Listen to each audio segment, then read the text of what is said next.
দক্ষিণবঙ্গে ফের ঝড় বৃষ্টির সতর্কতা জারি, হলুদ অ্যালার্ট। পিছিয়ে নেই উত্তরবঙ্গ, কোথায় বেশি দাপট দেখাবে আবহাওয়া আগাম জেনে নিন। সাগরে তৈরি হয়েছে নিম্নচাপ আর তার প্রভাব পড়তে শুরু করেছে রাজ্যের আকাশে। সরাসরি প্রভাব না পড়লেও এর পরোক্ষ প্রভাবে আজ থেকেই বদলে যাচ্ছে আবহাওয়া।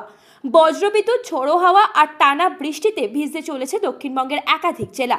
কোথাও মাঝারি, কোথাও অতি ভারী বৃষ্টির সম্ভাবনা, আর সঙ্গে ঘন্টায় 30 থেকে 40 কিলোমিটার বেগে ঝড়ের আশঙ্কা।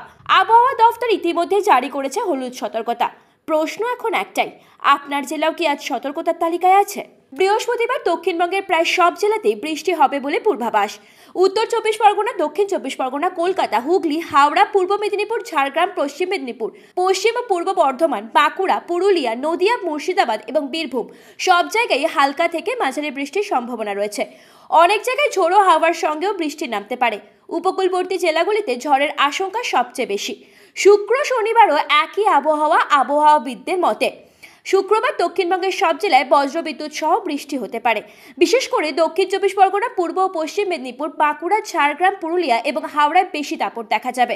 শনিবার ও রবিবারও হালকা থেকে মাঝারি বৃষ্টি চলতে পারে, ফলে সপ্তাহান্তেও ভিজে যাবে শহর ও গ্রামাঞ্চল। উত্তরবঙ্গের দার্জিলিং, কালিম্পং, জলপাইগুড়ি, আলিপুরদুয়ার এবং কোচবিহারে আজও বৃষ্টির সম্ভাবনা রয়েছে। এই জেলাগুলির জন্য জারি করা হয়েছে হলুদ সতর্কতা। অন্যদিকে উত্তর দিনাজপুর, দক্ষিণ দিনাজপুর এবং মালদায় বজ্রবিদ্যুৎ সহ হালকা থেকে মাঝারি বৃষ্টি হতে পারে। শুক্রবার ও শনিবারও উত্তরবঙ্গে বৃষ্টি হবে, তবে দাপট কিছুটা কমবে। কলকাতায় বৃহস্পতিবার সকাল থেকে আকাশ আংশিক মেঘলা ছিল। দিনের বাকি সময়ে অল্প বিস্তর বৃষ্টি হয়েছিল।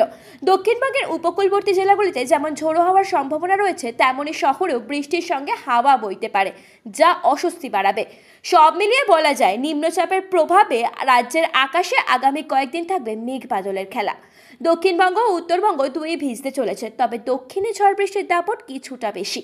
সপ্তাহের শেষ পর্যন্ত তাই ছাতা ও রেইনকোট হাতের কাছে রাখাই বুদ্ধিমানের কাজ হবে। ব্যুরো রিপোর্ট, ভারত সমাচার।